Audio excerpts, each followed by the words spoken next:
Jedne z największych budowli świata starożytnego witają wschód słońca w sercu Sri Lanki. Grupa rybaków nie żegna zachodu słońca nad Oceanem Indyjskim, bo przygotowuje się do wieczornych połowów. My w najnowszym odcinku złowimy dla Was mnóstwo ciekawostek i miejsc z północnej i środkowej części tej jednej z najpiękniejszych wysp na świecie. Zapraszamy w niezwykłą podróż.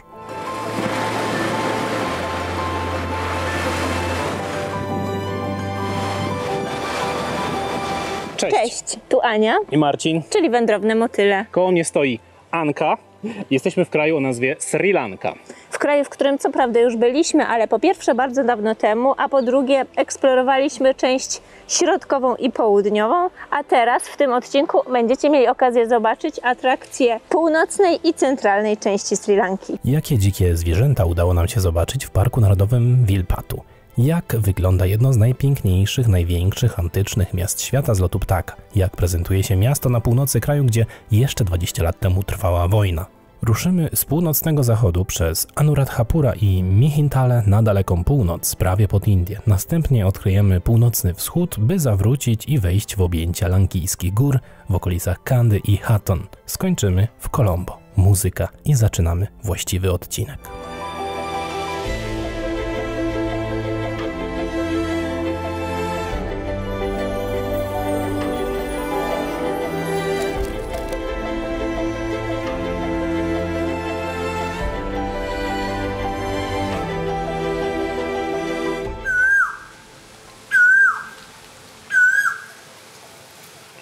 Wróćmy do dzikich osiołków z półwyspu Kalpitia, bo tu się znaleźliśmy na początku. Tu sprowadzone przez Holendrów zwierzęta w czasach kolonialnych, później porzucone, zdziczały i opanowały palmowe gaje i plaże, towarzysząc dziś turystom, gościom, często budząc ich swoim charakterystycznym nawoływaniem. W tutejszych wodach roi się natomiast od wielkich ssaków i stad delfinów. Mieliśmy niewątpliwą przyjemność zobaczyć je z naprawdę bliska.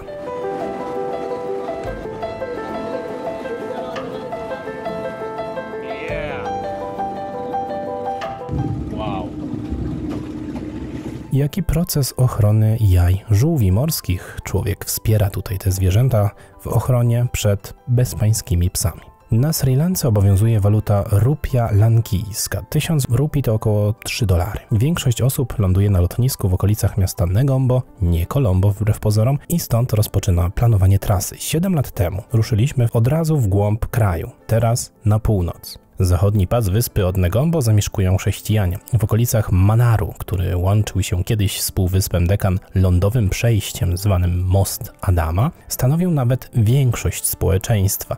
To jest też ta część wyspy, która najszybciej przyjęła europejskie wpływy. Najpierw oczywiście portugalskie, potem holenderskie, czego dziś śladami są kościoły, ale i cały szereg wciąż dobrze wyglądających fortów i bastionów. O nich jeszcze będzie sporo w tym odcinku. Kościół Świętej Anny, nomen omen, jest jednym z najsłynniejszych i najstarszych na wyspie. Pojechaliśmy zobaczyć, nie bez podziwu, jak wygląda tu niedzielny poranek. Nie jest oczywiście tajemnicą, że wiele religii ma elementy wspólne, ale natomiast takiego synkretyzmu jeszcze nie widzieliśmy. No może w Gwatemali. Tutaj figury, zwłaszcza Maryi, są obrzucane kwiatami, niczym w buddyzmie czy hinduizmie, ale też tutaj się ściąga buty przy wejściu do kościoła, jak na przykład w meczetach. Wśród chrześcijan dominują oczywiście katolicy i protestanci. No, jest to wpływ niewątpliwy. Jeśli chodzi o katolików, no to oczywiście Portugalczycy, a potem Holendrzy, którzy przywieźli czy też przysyłali tutaj swoich pastorów. Ale czy rzeczywiście ta religia bliskowschodnia przybyła tutaj z kolonizatorami? Nie jest to do końca takie potwierdzone i pewne, bo najprawdopodobniej stało się to za sprawą jednego z apostołów i to na dodatek tego, który zwany był niedowiarkiem. A skąd wziął się tutaj święty Tomasz, pielgrzymując do południowo-zachodnich krańców Indii, które już wtedy zawiązały pierwsze gminy żydowskie, grupki wschodnich chrześcijan, a przez port w Muziris utrzymywały kontakty handlowe z Grecją czy Imperium Rzymskim? O czym świadczą pozostałości monet rzymskich odnalezione tutaj na tych terenach.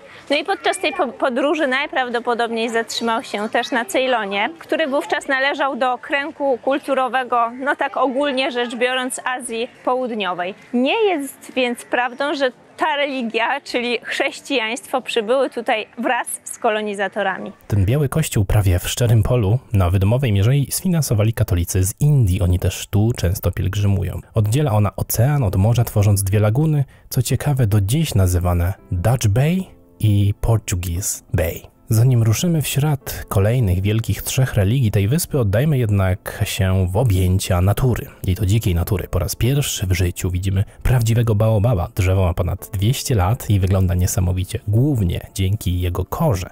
Nazywane tutaj zostało drzewem słoniowym.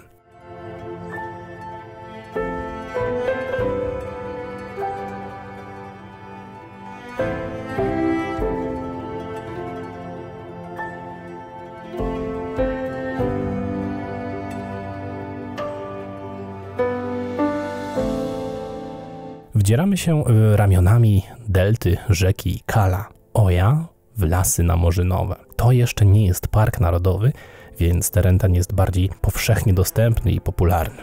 No cóż, kuchnia lankijska, jedna z naszych ulubionych zdecydowanie, jak i wiele azjatyckich.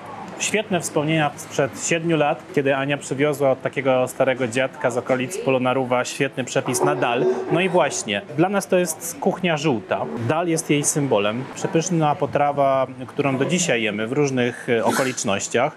Mamy żółty ryż, bardzo tutaj popularny, lankijskie curry, w tym przypadku z kurczakiem, ale naprawdę można dużo dań wegetariańskich tutaj znaleźć, czego przykładem są właśnie ten taki gulasz z cukinii.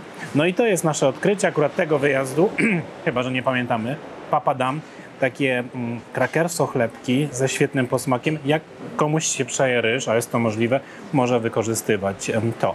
To, że akurat mamy sztućce, to nie jest reguła, dlatego że bardzo często otrzymacie potrawę z możliwością jedzenia rękoma, zwłaszcza w takich bardziej wiejskich knajpkach.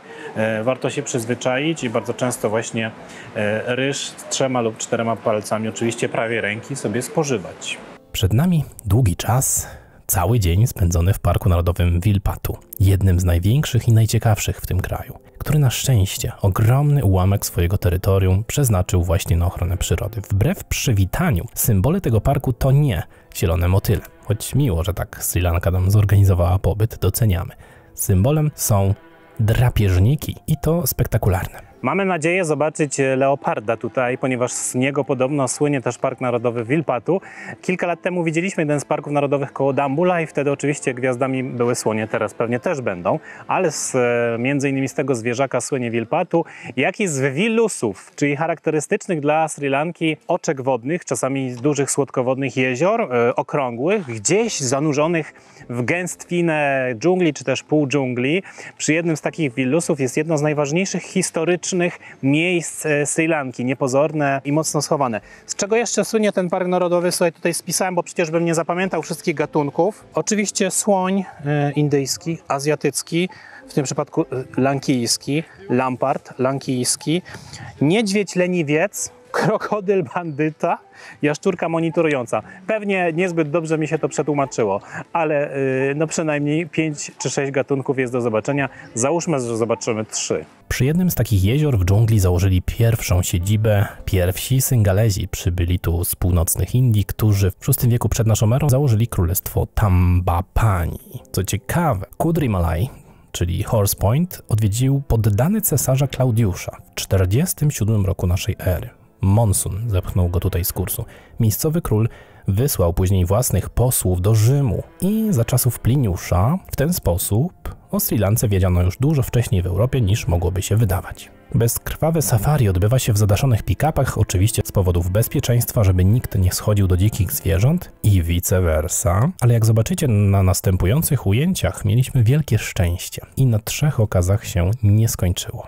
Liczący prawie metr waran, mnóstwo pawi, ale zupełnie inaczej wyglądających i zachowujących się od tych, które znamy z polskich parków pałacowych. Oczywiście sporo naszych dalekich krewnych, wyjątkowo nieagresywnych w porównaniu na przykład z tymi, które pamiętamy z Malezji, czy zaskakująco szybkie żółwie i uwielbiające kąpiele stada bawołów.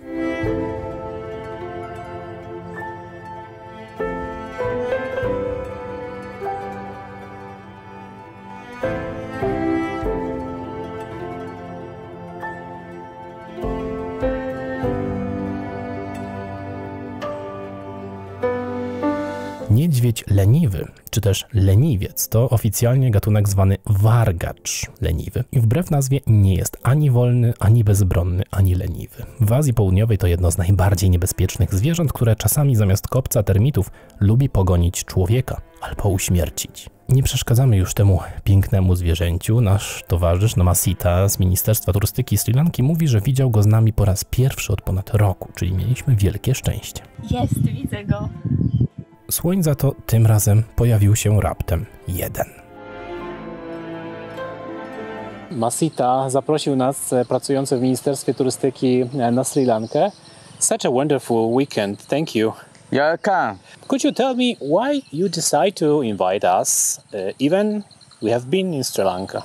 Well, I have seen your video that you have done about Sri Lanka, that you have covered the normal places of Sri Lanka, but we want to show you the other places that people doesn't go that much, like Kalpitiya, Vilpattur, Anuradhapura, Jaffna, different culture, different food, everything is different over there.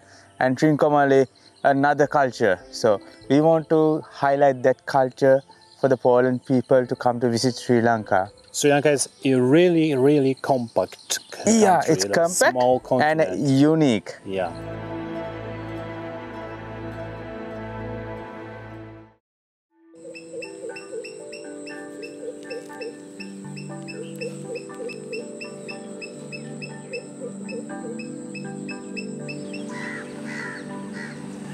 Teraz przed nami bardzo ważne miejsce dla lankijskiego buddyzmu. Stosunkowo późny wschód słońca kusił nas bardzo, by zobaczyć go ponad gigantycznymi stupami. Dopiero za chwilę dźwięki dzwonów przykryją dźwięki porannego ptactwa. Statko ibisów wita nas na porannym śniadaniu przy hotelu w Anuradhapura, to znaczy ich śniadaniu. Wszystko, co słyszeliście niezwykłego i pięknego o tym fantastycznym, legendarnym wręcz mieście, jest prawdą. Bez wątpienia należało do 10 najwspanialszych miast starożytności, które swoim rozmachem i rozwiązaniami może śmiało zawstydzać wiele europejskich metropolii z przeszłości. Codziennie z moczarów i stawów wokół dawnej stolicy Sri Lanki pozyskuje się tysiące kwiatów lilii wodnych i kwiatów lotosu. Wszystkie one trafiają na buddyjskie ołtarze i kapliczki. Pokropione wodą potrafią nie więdnąć nawet przez 3 dni. Najwięcej z nich oczywiście gromadzonych jest wokół świątyni drzewa Bodhi, najważniejszego drzewa tej religii, pod którym Buddha uzyskał oświecenie.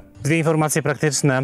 Łatwo tutaj dojechać. Około 4 godzin, jeśli chodzi o autobus z Colombo, około 5, jeśli chodzi o pociąg, bo jest taka możliwość. Największym konkurentem tego miejsca jest oczywiście Polonnaruwa, która również jest ważnym i wartym odwiedzenia miejscem. Znajduje się bardziej na prowincji. My wtedy właśnie 7 lat temu oglądaliśmy Polonnaruwa. Anuradhapura jest bardziej w przestrzeni miejskiej. Tutaj tętniące życiem miasto jest, mnóstwo samochodów też, tuk-tuków, więc trzeba więcej czasu poświęcić oczywiście na zwiedzanie, zwłaszcza gdy planuje się opcję rowerową czy też pieszą w porównaniu z Polonnaruwa, gdzie wystarczy 1 dzień. Zwiedzając świątynie buddyjskie na Sri Lance, trzeba pamiętać o pewnych zasadach. Bardzo ważną zasadą jest to, żeby nie robić sobie zdjęć stając tyłem do Buddy, nie robić sobie też selfie z Buddą, a po drugie, oczywiście trzeba ściągać buty, co w środku dnia, kiedy ziemia i wszystko dookoła jest nagrzane, jest naprawdę nie lada wyczynem. Na przykład my teraz, choć próbowałam, naprawdę, nie byliśmy w stanie tego zrobić. Zapewne trudno zwiedza się ten teren w upalny, duszny dzień, więc warto sobie zarezerwować do południa i wieczory. Tutejsze stupy, dagoby czy też pagody należą do największych tego typu konstrukcji na świecie. Co ciekawe, pomiędzy budową egipskich piramid a budową Bazyliki Świętego Piotra uważane były one za najwyższe kamienne stworzone przez człowieka budowle. Kilka wieków temu była tu jeszcze dżungla, a niektóre z nich przykryte ziemią i drzewami udawały wzgórza. Zwłaszcza położona w północnej części dawnym kompleksie klasztornym Abhayagiriya, głównym centrum religijnym buddyzmu Theravady, Mahajany i Vajrayany, ceglana stupa Abhayagiri Viharaya, mająca prawie 85 metrów wysokości.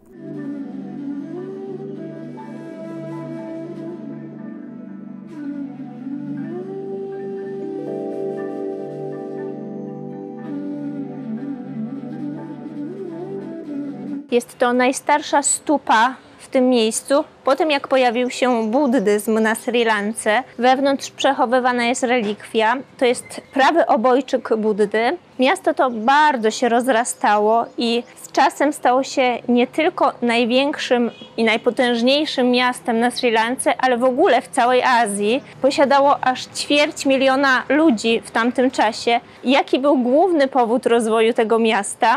No oczywiście słodka woda. Ten wątek w historii Anuradhapury jest jednak szczególnie intrygujący. Okazuje się, że to nie budowniczy Angkor Wat, a właśnie starożytni Lankijczycy byli najznamienitszymi inżynierami w budowach kanałów, sieci kanałów, tam jezior, akweduktów, których czasami spad wynosił 1 cm na 1 kilometr. Doskonała gospodarka retencją wodną była znakiem rozpoznawczym tej cywilizacji. Dość powiedzieć, że my do dziś nie potrafimy skutecznie wyłapywać i gospodarować wody deszczowej w Europie Środkowej. Ancient Sri Lankans were very good irrigation engineers. They built so many water reservoirs.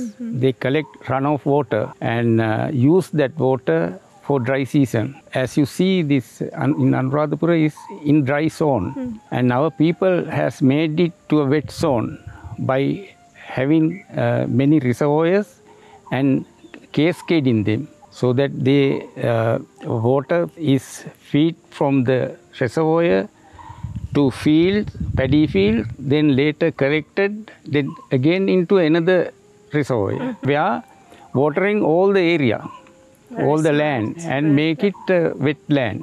So that is how they use the rainwater very productively.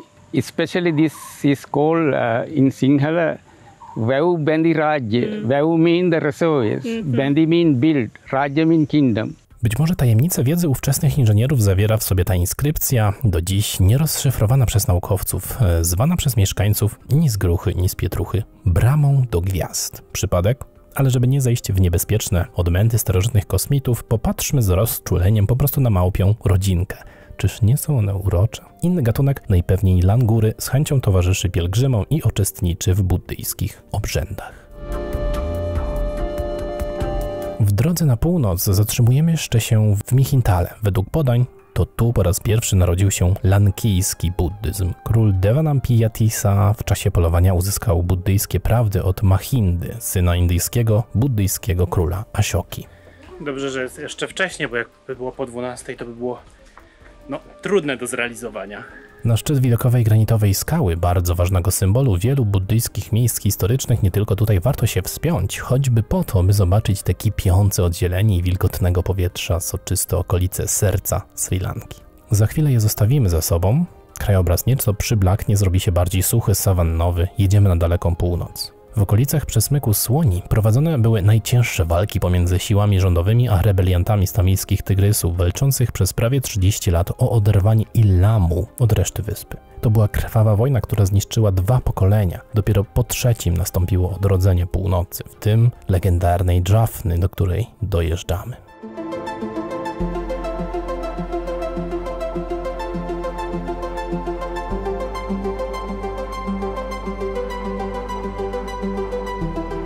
Choć na północy dominują wyznawcy hinduizmu i Tamilowie, a to jedna z ich najważniejszych, na pewno najciekawiej ulokowanych świątyń, to jeszcze tego samego dnia wieczorem odwiedzamy położone na północ od miasta miejsce wyjątkowo związane właśnie z Michintale, czyli jeszcze raz zanurzamy się w historię buddyzmu. Bo właśnie tu, do antycznego portu przybywały nie tylko towary z Imperium Rzymskiego czy Chin, ale tu przybyła też mniszka Sangamita, siostra wspomnianego Mahindy, która z kolei na Sri Lankę przetransportowała gałązkę świętego drzewa Bodhi. Mało kto tutaj z turystów się podobno zapuszcza, zwłaszcza europejskich, dawno nikogo nie było, to nas bardzo cieszy.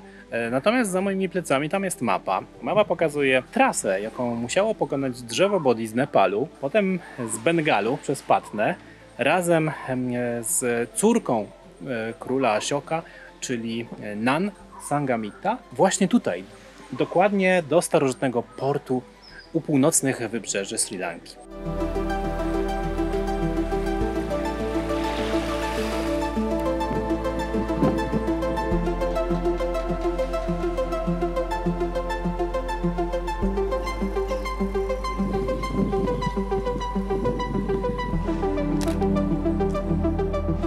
First, we say Vanakkam.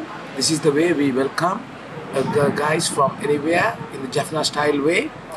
Today, we are going to make a typical Jaffna kool. Kool is a typical soup of Jaffna made out with seafoods and some vegetables which belongs to Jaffna. This is crabs, fish, prawns and cuttlefish. And for that we are going to use long beans, and this is jackfruit seed, and this is cassava, and this is spinach, and we are going to add garlic, chili flakes and turmeric and salt. Very simple dish, but gives lovely flavor. Kul to pikantno-kwaśny gulasz z owoców morza, jest jednym z najbardziej charakterystycznych dań regionu Jaffna. Łączy bulion na bazie tamaryndowca z owocami morza i mąką palmową z bardzo charakterystycznej, cennej palmy dla tego rejonu. Palmyra to nasze życie, to wszystko co mamy, mawiają Jaffnańczycy i wymieniają dziesiątki produktów, które można pozyskać z tego drzewa, od liści będących papierem po słodycze czy wino palmowe.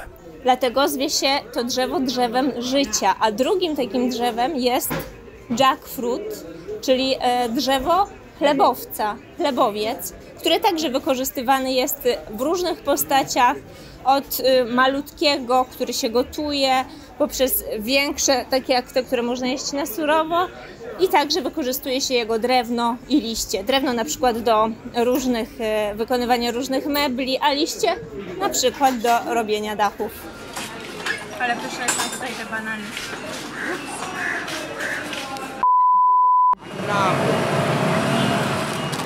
Okazuje się, że to jest nazwa marki Anna, kawa z przyprawami. Kuchnia północnej części Sri Lanki, a właściwie to całej Sri Lanki, wyróżnia się naprawdę sporą ostrością. My na szczęście mamy tą ostrość nieco złagodzoną, na nasze życzenie. Byli tak mili i troszeczkę nam to ułatwili w jedzeniu, ale jest to kuchnia przepyszna, a tutaj w Jaffnie bardzo charakterystyczne są dania z krabem. Przepyszny zresztą. To było doskonałe preludium do tego, jak bardzo inne są te okolice od reszty wyspy.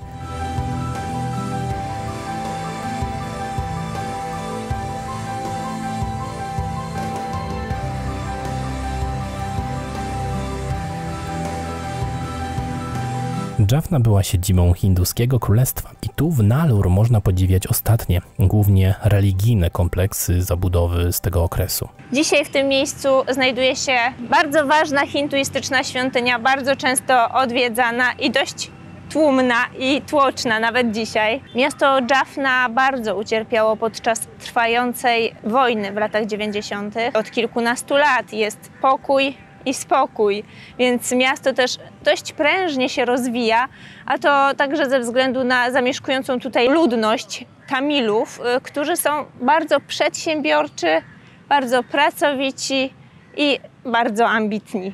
A to są ruiny ostatniego pałacu ostatniego króla. Jaffnę zdobyli Portugalczycy w 1619 roku. Ufortyfikowali się, oddali go dopiero Holendrom, a ci potem Brytyjczykom. Taka kolejność obowiązuje prawie wszędzie. Jak wiele miast rodzących się po traumie, Jaffna wykazuje się niesamowitą energią. Ludzie to byli wybitnie przyjacielscy, komunikatywni, ulice czyste, sklepy bogate, obfite. O zachwytach nad jedzeniem już było. Znajdujemy się na terenie kampusu uniwersyteckiego w Jaffnie. Po raz kolejny to powiem, jest czyściutko, po prostu wszędzie non-stop się zamiata. Dowiedzieliśmy się, że miasto słynie z bardzo dobrej edukacji, podobno najlepszej na Sri Lance. Specjaliści tutaj kształceni w medycynie i innych oczywiście kierunkach potem pracują w najlepszych zawodach, najlepszych firmach w całym kraju. Bardzo sobie to ceni miasto i społeczność, nie tylko tamilska w Jaffnie.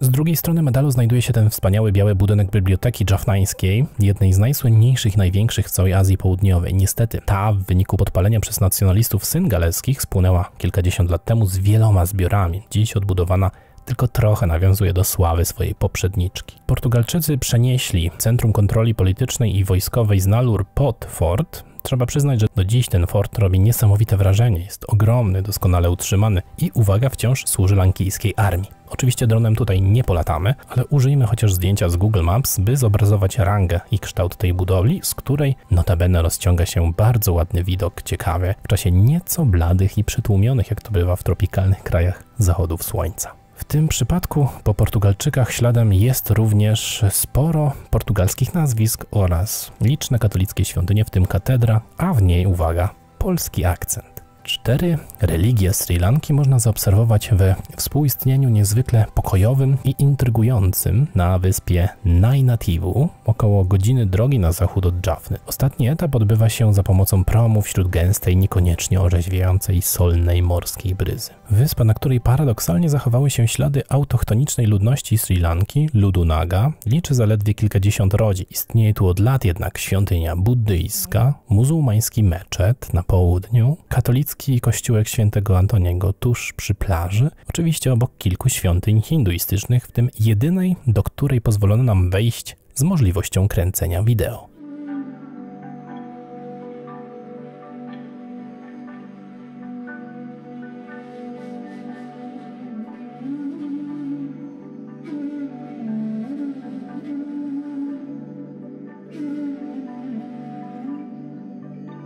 Bardzo chcieliśmy zobaczyć to miejsce, które wielu osobom wydaje się absolutnie nie będącym żadnym must see, czy też punktem do wpisania na wycieczkę po Sri Lance. Ale nam wydawało się. No i zobaczcie, taki mikroświat z dala od polityków, z dala od nacjonalizmów i da się. 4 religie współistnieją tutaj na małym terenie. Jakbyśmy doczekali do drugiej, ale nie doczekamy, bo byśmy się rozpuścili, to byśmy się załapali na darmowy lunch, darmowy obiad w świątyni hinduistycznej. Jest on rozdawany niezależnie od statusu społecznego. Wpłaca się 5000 rupii, to jest $15 tylko na przykład w czasie urodzin i ma się zagwarantowane, że też się wspiera innych w ten sposób. Wiadomo, czynnik przyciągający, ale swoją drogą u nas by też się przydało właśnie tak powszechnie i dla wszystkich. Wiem, że to robimy, ale nie na taką skalę.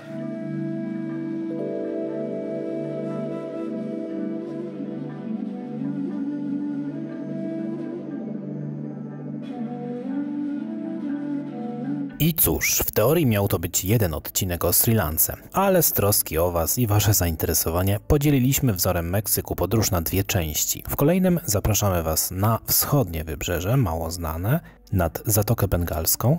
Następnie przejedziemy w soczyste górskie tereny, a tam jedną z najpiękniejszych linii kolejowych pod samą Górę Motyli, którą mamy w planie zdobyć i to bez tlenu. Do zobaczenia niebawem.